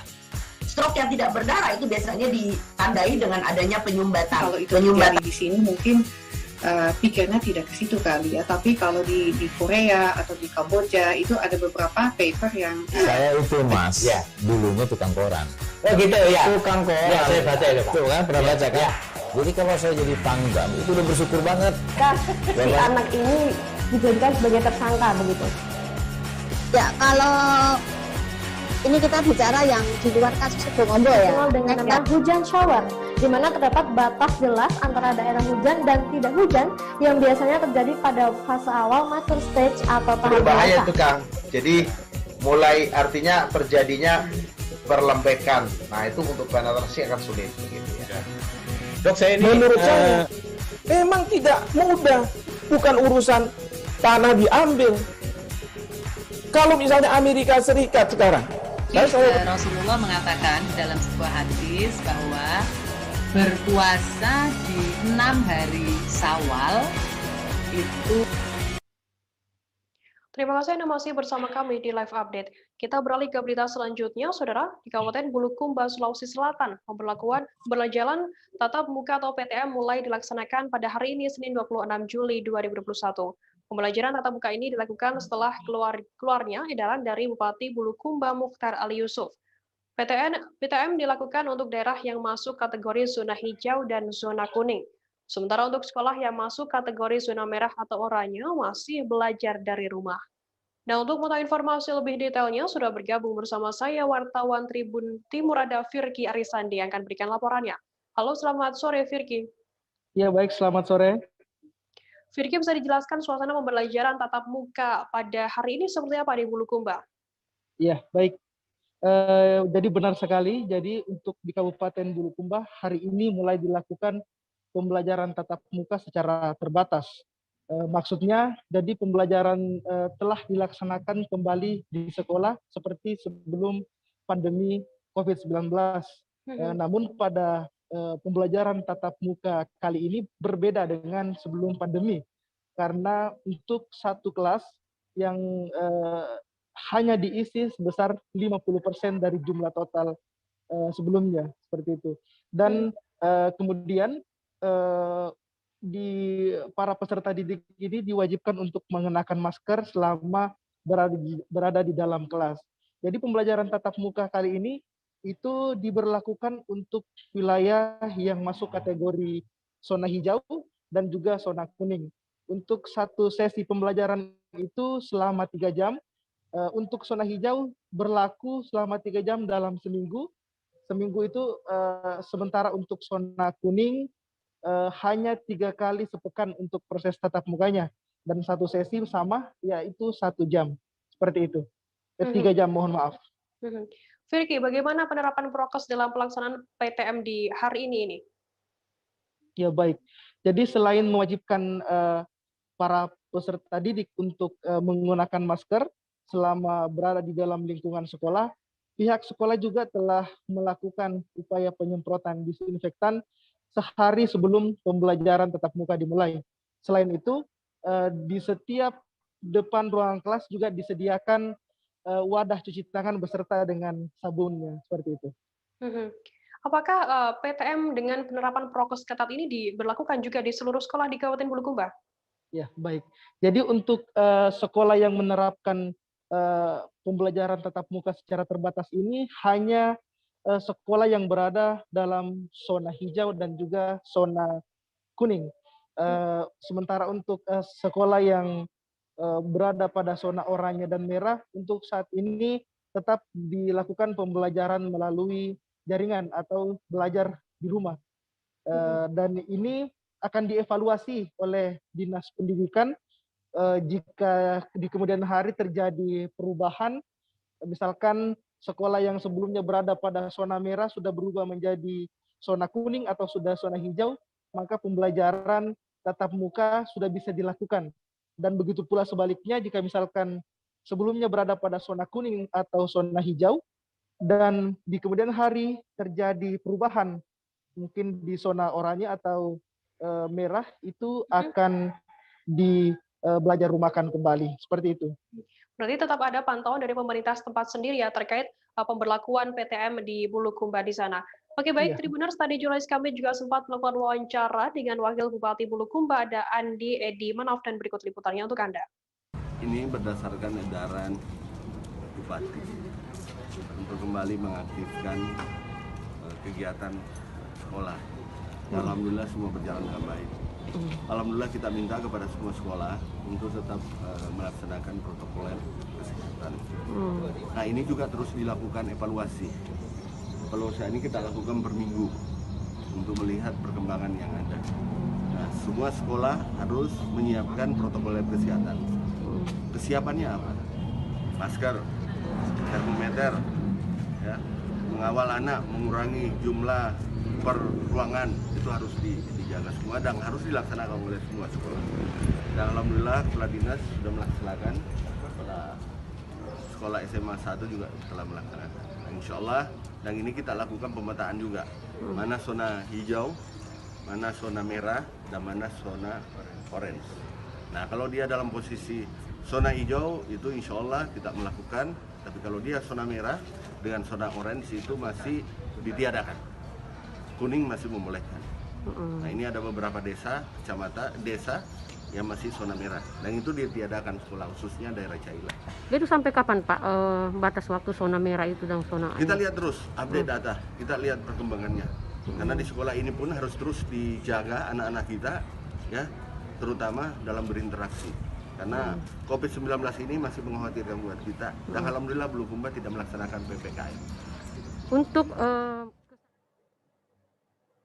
Gempa bumi dilaporkan terjadi di area Kabupaten Klaten, Jawa Tengah pada Senin 26 Juli 2021 pagi. Laporan gempa ini diterbitkan oleh BMKG Yogyakarta sebagaimana dikutip dari Tribun Jabar. Gempa bumi tersebut berada di 1 km barat daya Kabupaten Klaten dengan kekuatan atau bermagnitudo 1,8. Gempa dengan kedalaman 212 km ini diakibatkan oleh adanya aktivitas subduksi atau aktivitas lempeng Indo-Australia yang menyusup ke dalam lempeng Eurasia di utara. Nah, untuk mengetahui informasi lebih terkininya, sudah bergabung bersama saya wartawan Tribun Solo, ada Septiana Ayu Lestari yang akan berikan laporannya. Halo, selamat sore Septi.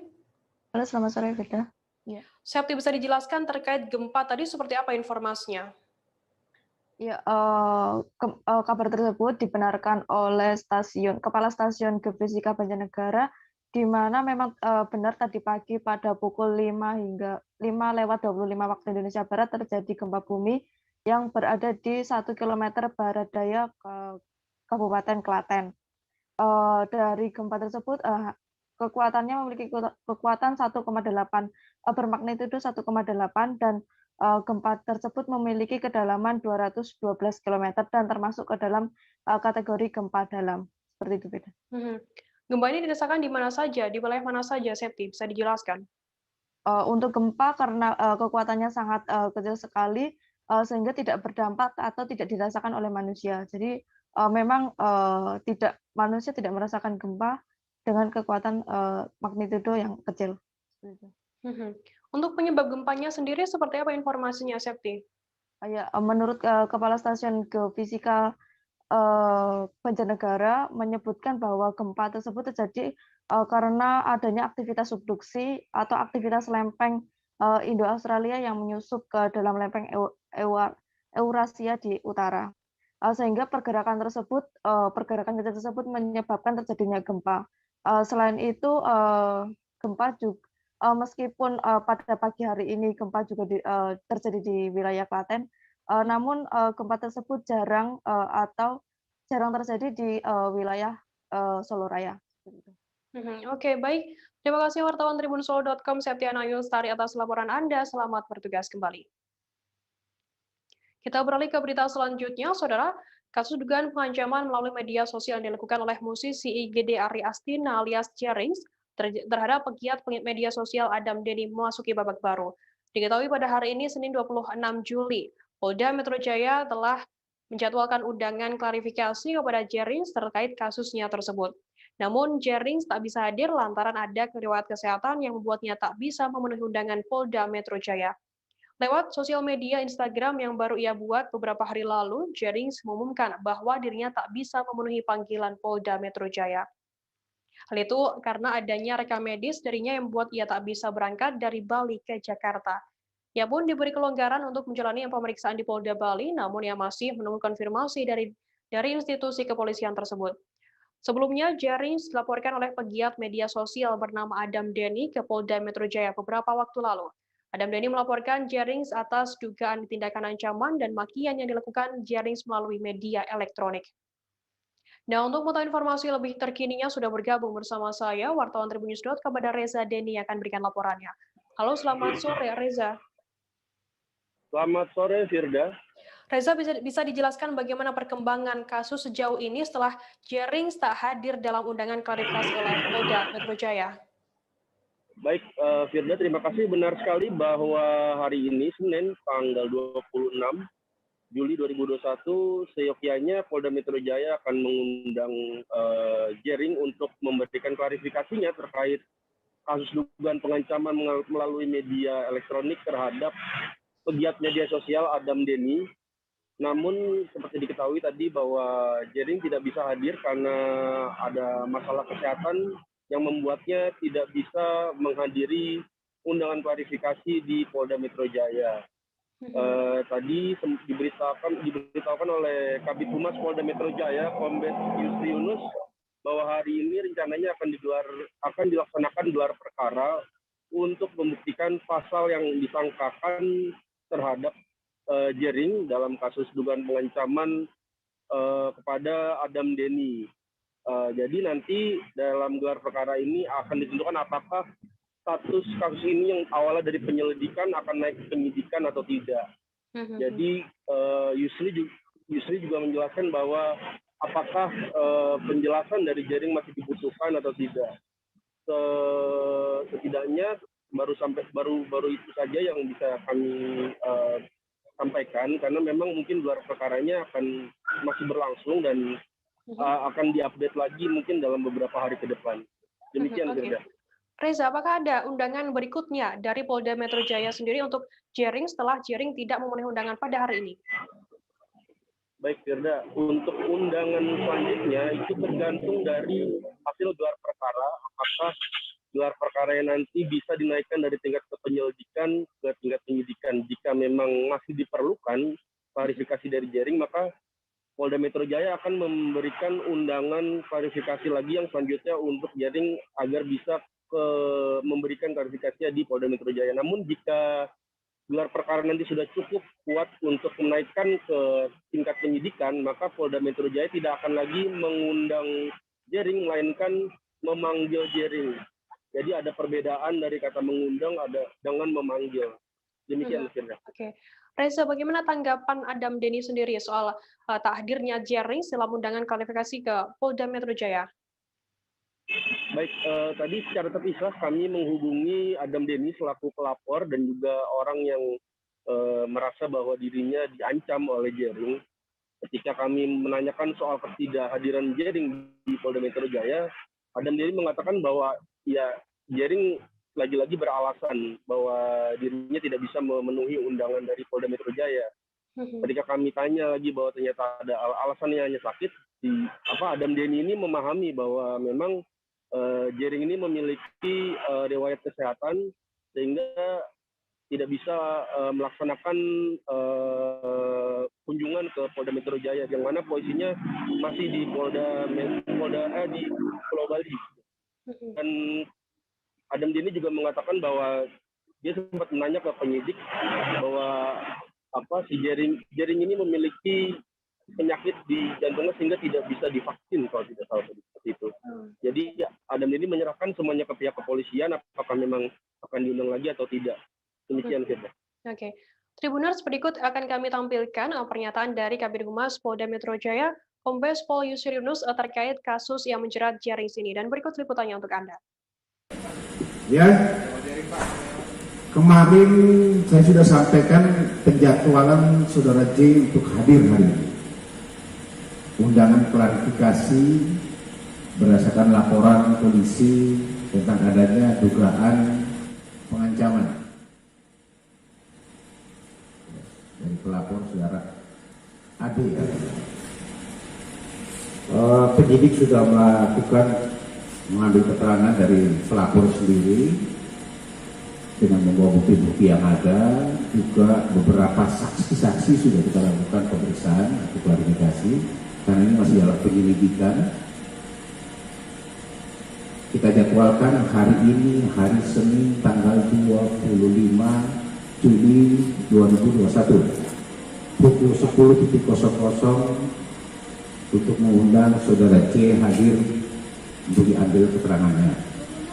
Ulangi, tanggal 26 Juli pukul 10.00 untuk saudara C hadir untuk diambil keterangannya berdasarkan adanya laporan terhadap saudara C. Tetapi berdasarkan hasil laporan dari penyidik bahwa saudara C sudah menghubungi penyidik untuk tidak bisa hadir hari ini karena ada alasan sakit. Ya. Kami mengharapkan saudara J sebenarnya hadir untuk bisa memberikan keterangan berdasarkan laporan tersebut, tetapi kalau tidak hadir jadi pertanyaan, apakah kita harus menjadwalkan ulang lagi? Rencana hari ini kita akan gelar perkara internal dulu. Tribuners, kita akan jeda sejenak, tetap di live update.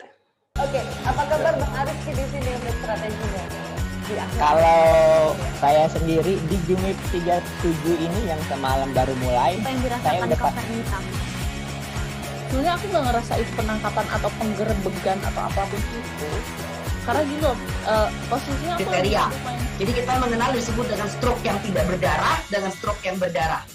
Stroke yang tidak berdarah itu biasanya ditandai dengan adanya penyumbatan. Kalau itu terjadi di sini mungkin pikirnya tidak ke situ kali ya, tapi kalau di Korea atau di Kamboja itu ada beberapa paper yang saya itu mas, ya dulunya tukang koran.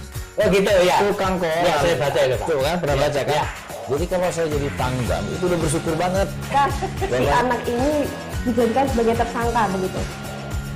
Ya, kalau ini kita bicara yang di luar kasus Sebongombo ya. Kenal dengan nama hujan shower, di mana terdapat batas jelas antara daerah hujan dan tidak hujan yang biasanya terjadi pada fase awal mature stage atau tahap Berbahaya dewasa. itu Kang. Jadi mulai artinya terjadinya perlembekan. Nah itu untuk penetrasi akan sulit begitu ya. Dok, saya ini menurut saya memang tidak mudah, bukan urusan tanah diambil. Kalau misalnya Amerika Serikat sekarang, Rasulullah mengatakan dalam sebuah hadis bahwa berpuasa di 6 hari Syawal itu. Oke, apa kabar Bang Ariski di sini untuk strateginya?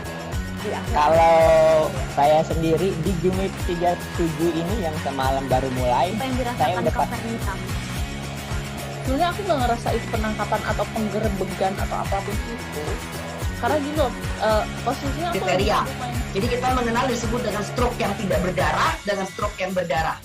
Stroke yang tidak berdarah itu biasanya ditandai dengan adanya penyumbatan. Kalau itu terjadi di sini mungkin pikirnya tidak ke situ kali ya, tapi kalau di Korea atau di Kamboja itu ada beberapa paper yang saya itu mas, ya dulunya tukang koran. Oh gitu ya, Tukang koran. Ya, saya baca itu Pak. Tuh kan pernah baca kan? Jadi Terima kasih Anda masih bersama kami di live update. Kita beralih ke berita selanjutnya, saudara. Proses menulang intan tradisional di Kecamatan Cempaka, Banjarbaru kembali memakan korban jiwa Senin 26 Juli. Sebanyak 2 korban meninggal dunia dan 2 orang lainnya mengalami luka-luka akibat tertimbun tanah longsor bekas penulangan yang berdekatan dengan bekas lokasi PNANE Katambang di RT 13 RW 1, Kelurahan Bangkal, Kecamatan Cempaka, Kota Banjarbaru. Korban tewas yakni Ahyani 35 tahun dan Alfatoni 30 tahun. Warga Ujung Murung, warga RT 11 RW 3, Kelurahan Sungai Tiung, Kecamatan Cempaka, Kota Banjarbaru. Sementara 2 orang rekannya yang mengalami luka-luka yakni Herman dan juga Rudi yang terluka di bagian kakinya. Rekan korban Junaidi mengatakan dalam penambangan ini biasanya terdiri dari 2 tim. Satu tim ada 10 orang. Junaidi menambahkan saat itu kedua korban sedang melakukan aktivitas mendulang dengan bersama rekan pekerja lainnya dengan kedalaman 5 meter dari permukaan tanah. Nah, untuk mengetahui informasi lebih detailnya, sudah bergabung bersama saya wartawan Banjarmasin Pos ada Hairil Rahim yang akan berikan laporannya. Halo, selamat sore Hairil. Ya, selamat sore Firda. Hairil, bisa dijelaskan bagaimana kronologi kejadian tertimbunnya dan juga tewasnya 2 orang penambang ini? Ya, Firda, terima kasih banyak. Seperti diketahui, penambang intan tradisional di Kecamatan Cempaka, Banjarbaru itu melakukan aktivitasnya setiap pagi. Terus setelah mereka itu biasanya berkelompok antara 7 sampai 10 orang. Nah, setelah mereka melakukan penggalian dengan cara tradisional, baik menggunakan cangkul maupun skop di kedalaman 5 meter, tiba-tiba saja di atas bagian atas tanah retak dan langsung tertimbun beberapa orang lainnya melarikan diri, sementara 4 lainnya tertimbun. Firda. Hairil, berapa lama korban berhasil dikeluarkan dari tanah yang tertimbun ini? Ya, Firda, dari 4 orang yang tertimbun itu 2 diantaranya dengan cepat berhasil diselamatkan warga karena dengan cara gotong royong menggali tanah yang tertimbun sehingga hanya mengalami luka-luka, sementara 2 lagi masih dilakukan pencarian hingga 30 menit kemudian baru menemukan 2 korban lainnya, namun sudah tidak bernyawa lagi, Firda. Kondisi penambangan intan di sana sehingga terjadi tanah longsor seperti apa? Ya, Firda, seperti diketahui Kecamatan Cempaka, Kota Banjarbaru, Kalimantan Selatan itu terkenal dengan intannya sehingga di sana menjadi mata pencaharian bagi warga setempat untuk melakukan penambangan namun secara tradisional menggunakan cangkul dan alat-alat tradisional lainnya. Di sana itu mereka setiap pagi melakukan aktivitas di beberapa tempat sehingga dalam sehari itu mereka mampu mendapatkan 1 atau 2 butir intan. Selain intan juga di situ kita ada juga beberapa emas, dan menurut keterangan warga di situ dalam 1 hari ada 2-3 gram emas bisa ditemukan, emas mentah maksudnya. Firda. Apa upaya atau tindak lanjut dari pihak terkait, mungkin dari pemerintah atau mungkin dari pihak penanggung jawab pertambangan untuk mengantisipasi agar hal ini tidak terjadi kembali? Hairil.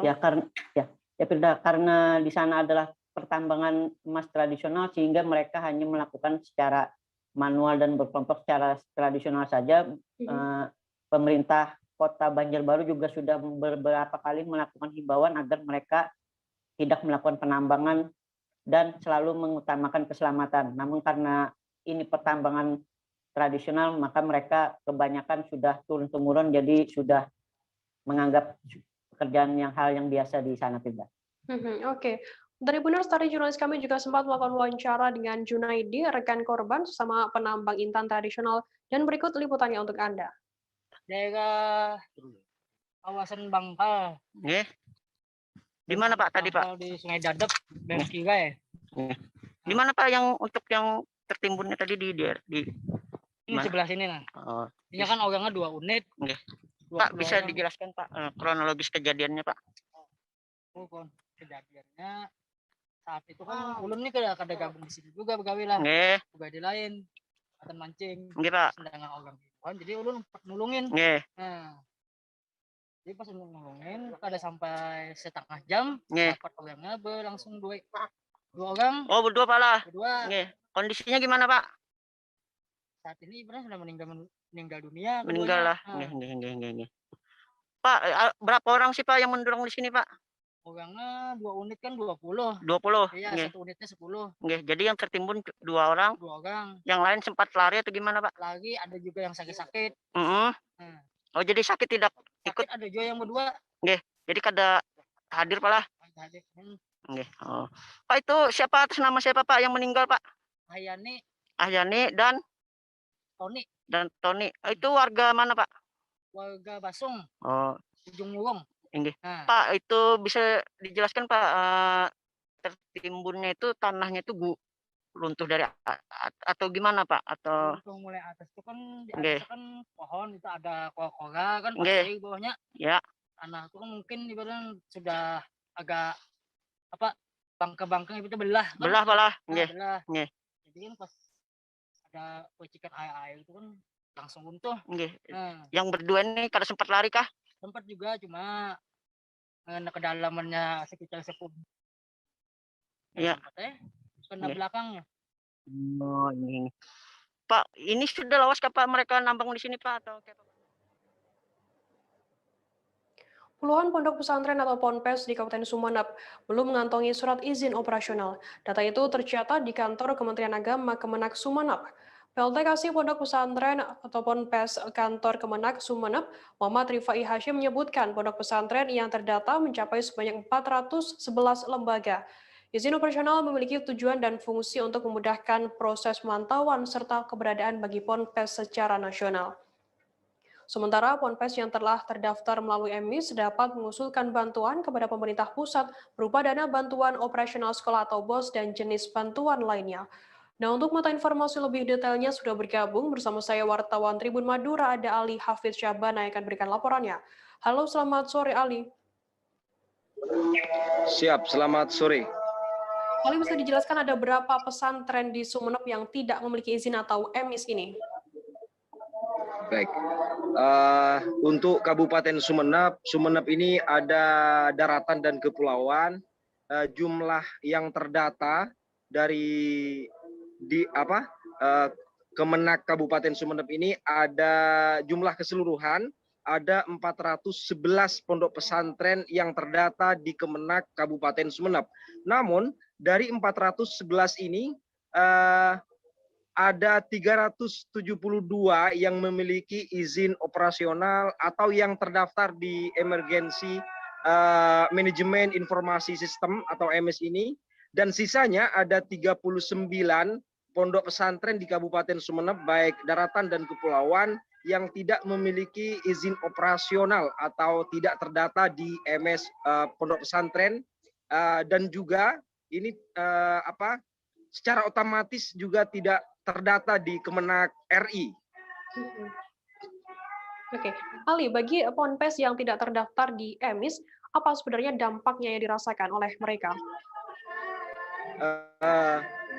PLT Kasih Pondok Pesantren Kemenak Kabupaten Sumeneb, Muhammad Rifai Hashim mengatakan bahwa dampak dari tidak memiliki izin operasional bagi pondok pesantren ini otomatis nanti tidak akan mendapatkan bantuan berupa BOS atau dana hibah atau berupa jenis bantuan lainnya. Ini jelas-jelas sangat berdampak bagi pondok pesantren tersebut yang tidak memiliki izin atau tidak terdaftar di MS ponpes tersebut. Ali, untuk Muhammad Rifai, ya silakan. Baik, Muhammad Rifai juga mengatakan bahwa hal ini terkendala karena bagi pondok pesantren yang tidak memiliki surat izin operasional ini, mereka juga menyepelekan MS tersebut, izin operasional tersebut. Hal ini sangat penting karena sama halnya dengan sebuah legalitas pondok pesantren di pondok pesantren tersebut. Oke, Ali, untuk faktor penyebabnya sendiri mereka tidak mendaftarkan atau tidak terdaftar di Kemenak sendiri, seperti apa informasinya? Kalau Kemenak Kabupaten Sumeneb selalu mensosialisasikan, selalu berharap, selalu memberikan edukasi kepada para pondok pesantren di Kabupaten Sumeneb untuk segera mengurus, untuk segera mengumpulkan berkas-berkas, sudah sering melakukan pengawasan informasi untuk melakukan pendataan seperti yang disampaikan Bapak Kasih tersebut. Untuk harapan dari Kemenak sendiri terkait tidak terdaftarnya berbagai ponpes di sana, seperti apa informasinya? Karena pondok pesantren di Madura, Sumeneb khususnya ini merupakan satu-satunya sebuah lembaga yang menjadi perhatian di masyarakat, maka Kemenak Kabupaten Sumeneb sangat berharap ya untuk mengurus bagi khususnya 39 pondok pesantren yang belum memiliki surat izin operasional tersebut. Dan ini sangat-sangat penting karena bagi pondok pesantren yang tidak memiliki legalitas ini tidak diperkenankan untuk melakukan kegiatan belajar mengajar di pondok pesantren, dan bahkan juga bantuan ini tidak bisa diterima. Oleh karena itu sangat berharap seperti yang disampaikan oleh Muhammad Rifai Azim ini untuk segera mengurus seperti awal mengajukan pondok pesantren, karena benar-benar tidak terdata gitu ya. Oke, baik. Terima kasih wartawan Tribun Madura.com Ali Fahfid Syaban atas laporan Anda. Selamat bertugas kembali. Kita beralih ke berita selanjutnya, Saudara. Di tengah pandemi COVID-19 masih banyak pegiat seni yang terus berjuang agar tetap eksis mendapatkan pundi-pundi rupiah. Satu di antaranya yakni perajin bernama Suhar, warga Dusun Kedung Boto, Desa Kedung Boto, Kecamatan Limbangan, Kabupaten Kendal, Jawa Tengah. Di usianya yang menginjak 41 tahun, Suhar getol menekuni profesinya dadakan sebagai perajin miniatur truk. Profesi yang baru digelutinya selama 4 bulan ini dirintis saat pandemi COVID-19 gelombang 2 menghantam, yang mencoba peruntungan dari pedagang warungan menjadi perajin mainan. Bermodalkan keterampilan otodidak, Suhar sudah menghasilkan belasan produk dengan harga satuan Rp550.000. Dan untuk satu produk terbaiknya sudah dikirim ke Kalimantan. Nah, untuk mengetahui informasi lebih detailnya, sudah bergabung bersama saya, wartawan Tribun Jateng, ada Saiful Masum yang akan berikan laporannya. Halo, selamat sore Saiful. Selamat sore, Fida.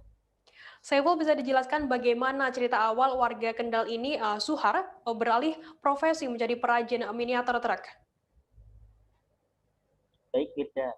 Suhar sendiri adalah warga di Dusun Kedung Boto, Desa Kedung Boto, Kecamatan Limbangan, Kabupaten Kendal, Jawa Tengah. Sebenarnya Suhar adalah warga asli Kendal yang tinggal di pinggiran Kendal, artinya berbatasan dengan Kabupaten Temanggung. Selama ia bujang, sebelum ia menikah, dia adalah profesi yang digelutinya adalah supir truk dari provinsi ke provinsi. Kemudian pada 2005 lalu, dia beralih profesi menjadi pedagang warungan di daerahnya. Namun pada pandemi awal di tahun 2020 lalu, penjualannya semakin menurun, terlebih pada pandemi gelombang 2 yang mulai pada 2021 lalu. Dari situ penghasilannya semakin menurun dan tidak mencukupi untuk kebutuhan keluarganya. Nah, dari situ si Suhar ini yang berusia 41 tahun berusaha untuk beralih profesi. Dia menjadi perajin dadakan dengan belajar autodidak membuat miniatur truk. Oke, untuk prosesnya pembuatan miniatur truk sendiri karya Suhar ini seperti apa informasinya? Baik, Suhar sendiri belajar dari membuat karya miniatur truk itu belajar dari autodidak ya, dari video-video yang diunggah di internet. Dia memakai bahan-bahan seadanya seperti dari kayu mahoni dan juga kayu randu dan sebagainya yang dipadukan dengan beberapa bahan tambahan. Untuk satu konsumennya, dia berani memasang target 1 minggu pekerjaan. Jadi tidak lama-lama. Namun yang disuguhkan sama si Suhar ini berdasarkan kualitas karyanya. Jadi tidak sembarangan gitu. Untuk kayunya sendiri yang dipakai adalah kayu apa? Bisa dijelaskan? Ada kayu mahoni, juga beberapa kayu, kadang dia memakai kayu jati yang dipadukan paralon untuk rangkaiannya, juga ditambah dengan ban ya, ban karet itu untuk rodanya. Kemudian untuk menambah variasi biasanya Suhar memakai kaca dan juga lampu hias untuk digunakan sebagai penghias yang dipadukan dengan baterai yang dirangkai. Untuk pemasarannya sendiri seperti apa informasinya, Saifullah? Baik, beda. Untuk pemasaran produk yang dihasilkan sama Suhar ini masih sangat sederhana ya, karena si Suhar ini baru menekuni profesi barunya selama 4 bulan. Dia hanya memasarkannya lewat story WhatsApp, kemudian grup-grup di Facebook, juga ketuk tular antara masyarakat dengan masyarakat. Begitu, gitu. Berarti masih melalui media sosial WhatsApp dan juga mulut ke mulut seperti itu ya. Untuk daya minat masyarakat terhadap karya Suhar sendiri seperti apa? Untuk daya minat masyarakat terhadap karya miniatur truk dari Suhar ini cukup menjanjikan ya, karena baru 4 bulan Suhar sendiri sudah membuat 15 truk. Yang satu dikirim ke Kalimantan ya. Kalau untuk beberapa pesanan lainnya berasal dari daerah Limbangan, Kendal, dan sekitarnya. Nah, saat ini Suhar sedang mengerjakan 3 pesanan dengan beberapa variasi tambahan. Jadi untuk daya minatnya di sini boleh dikatakan menjanjikan, dengan satu unitnya dihargai 550.000. Menurut Suhar ini sangat membantu untuk perekonomian keluarganya karena terdampak pandemi COVID-19. Oke. Untuk Suhar sendiri selaku masyarakat yang terdampak pandemi COVID-19, apa pesannya dan juga apa harapan dia? Suhar sendiri mengaku sebagai masyarakat biasa di Kecamatan Limbangan. Dia yang menekuni profesi sebagai pekerja serabutan pada awalnya, berharap kepada masyarakat Kendal dan masyarakat Indonesia pada umumnya agar tetap sabar menghadapi pandemi COVID-19. Dia mengajak kepada masyarakat, meskipun terdampak pandemi dengan sangat gejalanya luar biasa ya, dia berharap agar semua masyarakat tidak putus semangat sehingga tetap berkarya untuk menghasilkan apa yang menjadi tanggung jawab di keluarganya masing-masing. Oke, baik Tribuners, tadi Julius kami juga sempat melakukan wawancara dengan Suhar, perajin miniatur truk asal Kendal, Jawa Tengah. Dan berikut liputannya untuk Anda. Suhar, bisnis ini mulai kapan, Pak? Ada puasa. Itu udah berapa bulan, Pak? 3 bulan. Sudah buat berapa, Pak? 1 bulan kira-kira 4, berarti ya 4 kali 3. Cuman kalau 15 unit udah bikin. Harganya berapa? 550. Itu udah semuanya ya, Pak ya? Semua. Cat, variasi, lampu. Ini jenengan coba keterampilan ini karena terdampak pandemi atau gimana, Pak? Ya pandemi, karena susah cari kerja. Tapi yang kedua buat anak, bikinin anak. Dapat penghasilan tambahan berarti ya, Pak? Ya. Tidak mengandalkan bantuan. Ya. Selama pandemi dapat bantuan, Pak? Belum pernah. Belum pernah ya? Ini 1 unit bisa sampai berapa hari, Pak? 1 minggu. 1 minggu.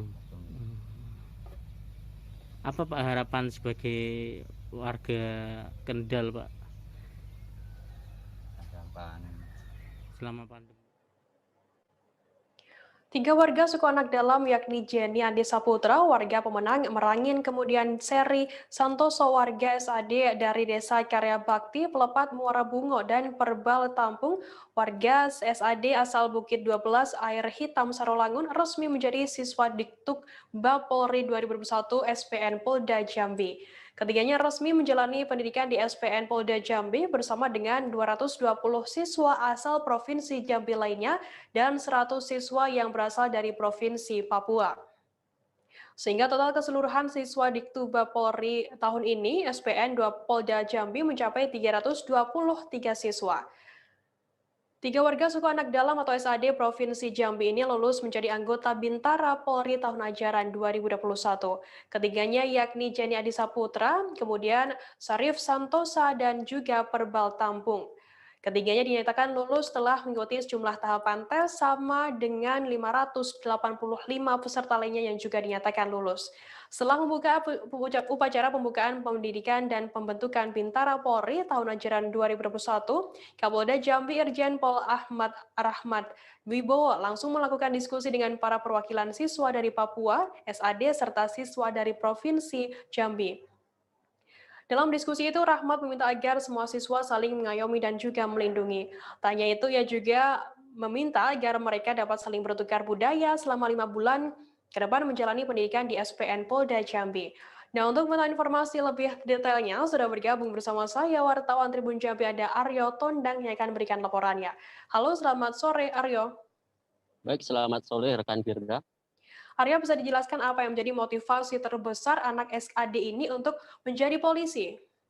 Baik, terima kasih rekan Firda.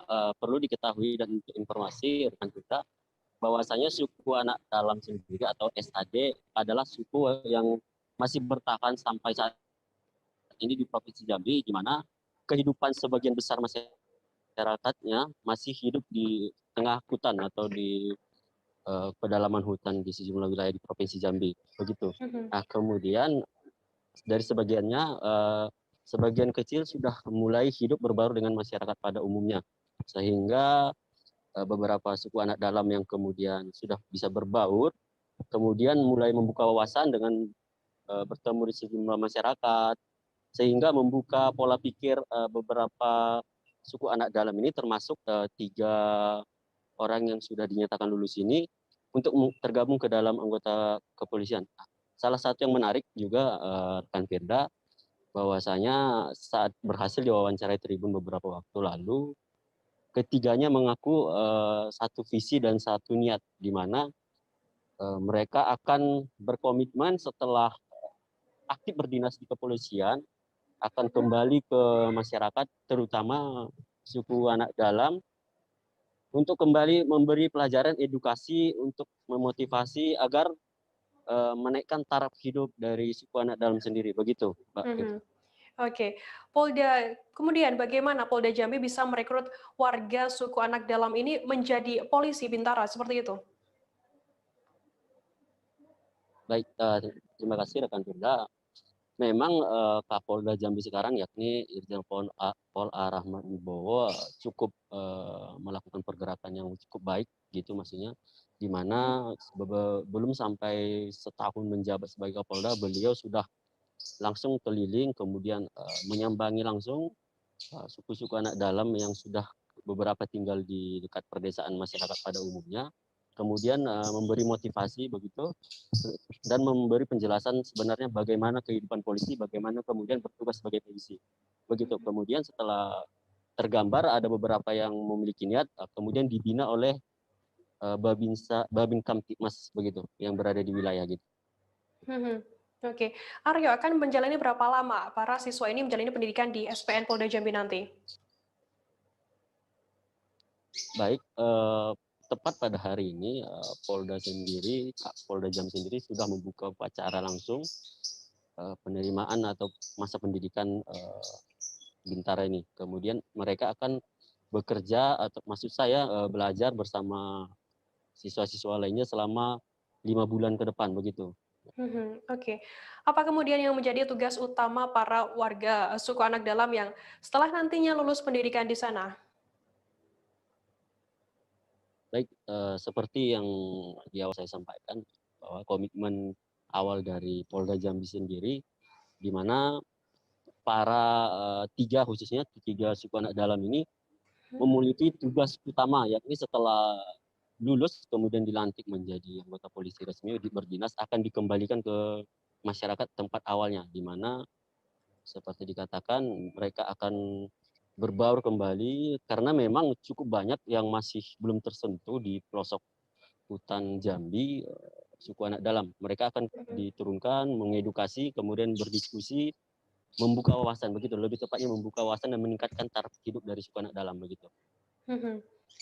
Aryo, bagaimana kemudian pola pendidikan warga SAD dengan 100 anak Papua yang menjalani pendidikan di SPN Polda Jambi di sana? Baik, terima kasih Kan Firda. Memang tidak jauh berbeda dengan siswa lainnya. Namun pada saat melakukan diskusi tadi, Polda Jambi sendiri memberi seperti instruksi khusus begitu kepada kepala SPN untuk tidak untuk lebih menampung segala aspirasi dari para siswa-siswa ini begitu. Sehingga memang tadi sempat juga dipanggil beberapa siswa yang memang asal dari Kota Jambi, yang artinya bukan suku anak dalam dan bukan dari Papua. Kemudian siswa ini diberikan sebuah tanggung jawab begitu untuk kemudian melindungi rekan-rekan yang dari Papua maupun dari suku anak dalam untuk kembali bisa berbaur, memiliki pola pikir yang sama begitu. Oke, Tribuners, tadi jurnalis kami juga sempat melakukan wawancara dengan Kapolda Jambi, Irjen Pol Ahmad Rahmat Wibowo, dan berikut liputannya untuk Anda. Melihat, mendengar, kita berinteraksi dengan 3 orang dari suku Rimba, kemudian ada 3 perwakilan dari anak asli Papua, dan 3 orang dari Putra Jambi. Memang kami bersama Bapak Wakapolda, Bapak Irwasda, Karo SDM, dan seluruh PGU sangat berkeinginan ada suku Rimba yang bisa direkrut oleh Polri menjadi anggota Polri. Dan alhamdulillah baru tahun ini kita berhasil merekrut. Dan 3-tiganya, salah satunya saya pernah datang di Desa Pasir Putih di Kabupaten Bungo. Itu memang sudah di pemukiman tinggalnya. Tetapi hasil kita diskusi tadi, mereka masih punya keluarga yang tinggal di hutan. Dan proyeksinya ke depan, mereka akan kita tugaskan untuk meningkatkan kualitas hidup masyarakat Rimba agar memiliki hak yang sama seperti masyarakat pada umumnya. Mengenai kurikulum presisi tadi Pak, apa aja yang ditekankan pada calon bintara? Pak Riko. Tribuners, informasi tadi sekaligus menutup perjumpaan kita dalam live update hari ini. Masih di tengah pandemi, kami terus mengingatkan Anda untuk selalu menerapkan protokol kesehatan dimanapun Anda berada. Saya Firdananda beserta kru yang bertugas pamit undur diri. Terima kasih dan sampai jumpa. Jangan lupa like, subscribe, dan share ya.